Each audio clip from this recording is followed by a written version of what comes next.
श्रद्धा intermediate college कचनार राजा तालाब वाराणसी। आज हम लोग कक्षा 9 का विषय संस्कृत पढ़ेंगे। जैसा कि हम लोग इससे पिछली वीडियो में हम लोग पढ़ चुके हैं। पहले पाठ का नाम था महस्वर सूत्र एवं वर्णों का उच्चारण स्थान। वर्णों को किन स्थानों से बोला जाता है, उनका उच्चारण स्थान किन किन स्थानों से होता है, इन सब के बारे में हम लोग जानकारी ले लिए हैं। आज हम लोग पढ़ेंगे दूसरा पाठ। दूसरे पाठ का नाम है संधि ज्ञान। संधि किसे कहते हैं, संधि की परिभाषा क्या है, संधि क्या है, इसके बारे में हम आज लोग जानकारी ले लेते हैं। जैसा कि यहाँ हम लिखे हैं छोटे से छोटे शब्दों में, संधि किसे कहते हैं। संधि का अर्थ क्या होता है। संधि का अर्थ होता है मेल अथवा जोड़। संधि का अर्थ होता है मेल अथवा जोड़। जब दो या दो से अधिक वर्णों के मिलने से जो परिवर्तन होता है उसे संधि कहते हैं।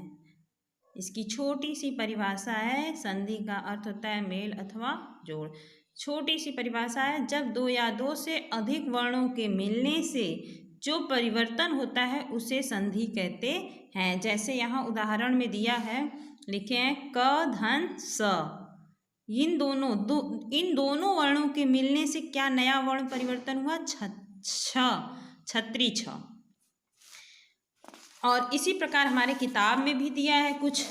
हमारे किताब में दिया है कि विद्याधन आलय, विद्याधन आलय, इति धन आदि इत्यादि, जगत धन इस जगदीश।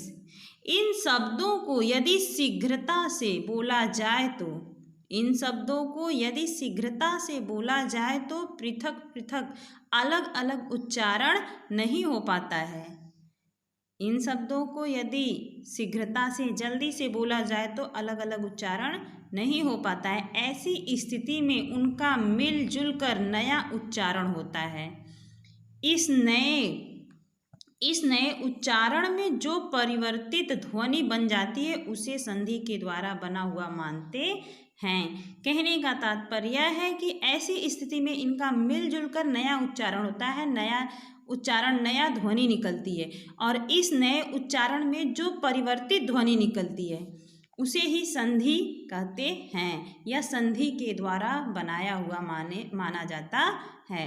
इस प्रकार संधि शब्द का अर्थ है मेल अथवा जोड़। देखिए यहाँ पे दिया है, संधि शब्द का अर्थ जोड़ अथवा मेल। संधि शब्दों के मिले हुए उच्चारण का एक रूप है।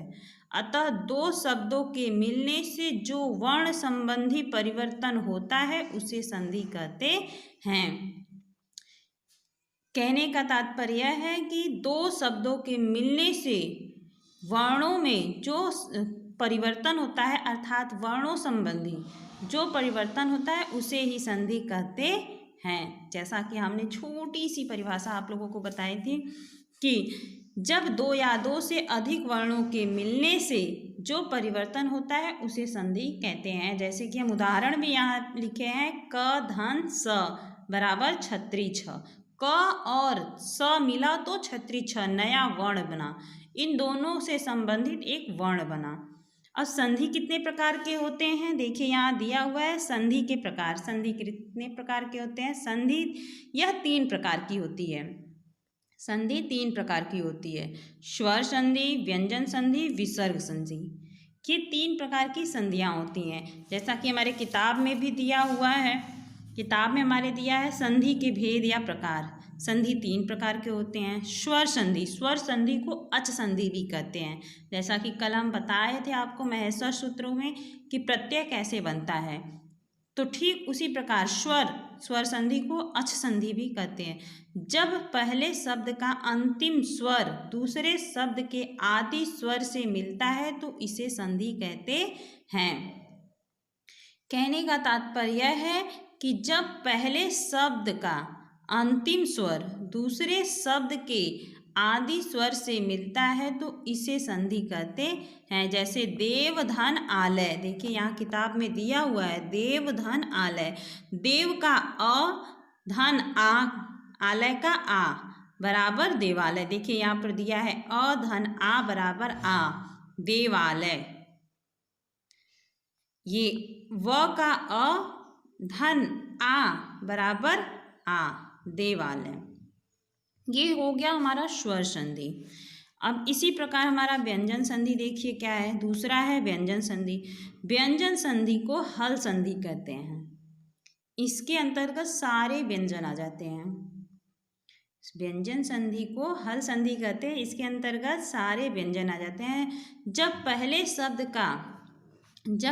शब्द का अंतिम व्यंजन दूसरे शब्द के आदि व्यंजन या स्वर से, कह रहे हैं जब पहले शब्द का अंतिम व्यंजन दूसरे शब्द के आदि व्यंजन या स्वर से जुड़ता है, मिलता है, तो इसे व्यंजन संधि कहते हैं। जैसे दिया है दिक धन गज, दिक धन गज। यहाँ पे क भी स्वर है, व्यंजन है, सॉरी, क भी व्यंजन है और ग भी व्यंजन है। यहाँ दोनों व्यंजन मिले तो दिग्गज बन गया। ये क ग में परिवर्तित हो गया। कह रहे हैं जब पहले शब्द का अंतिम व्यंजन दूसरे शब्द के आदि व्यंजन या स्वर से मिलता है तो उसे व्यंजन संधि कहते हैं। दिक धन गज, दिग्गज। क धन ग बराबर ग, क्योंकि क आधा है तो जब वह परिवर्तित होगा अगले में तो वो भी आधा ही कहलाएगा, दिग्गज। अब आते हैं हमारा तीसरा संधि क्या है। तीसरे संधि का नाम है विसर्ग संधि। जब व्यंजन का विसर्ग में या विसर्ग का व्यंजन में परिवर्तन होता है तो विसर्ग संधि कहते हैं। कह रहे हैं कि जब व्यंजन का विसर्ग में या विसर्ग का व्यंजन में परिवर्तन होता है तो विसर्ग संधि कहते हैं। जैसे प्रायः धन चित, यहाँ विसर्ग लगा हुआ है, प्रायः धन चित बराबर प्रायश्चित। यहाँ पर विसर्ग इसमें व्यंजन में परिवर्तित हो गया। यहाँ पर प्रायः धन चित, प्रायः के पीछे विसर्ग लगा हुआ है तो यह विसर्ग हमारा व्यंजन में परिवर्तित हो गया, क्या बन गया, प्रायश्चित। ये तो हो गए हमारे तीनों संधियाँ कि संधि कितने प्रकार के होते हैं। संधि 3 प्रकार के होते हैं, स्वर संधि, व्यंजन संधि, विसर्ग संधि।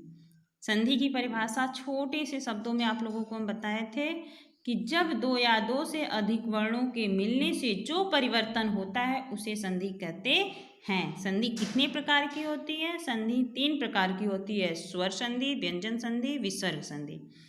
अब आता है कि स्वर संधि कितने प्रकार के होते हैं। जैसा कि हमारी किताब में दिया हुआ भी है, स्वर को अच संधि कहते हैं।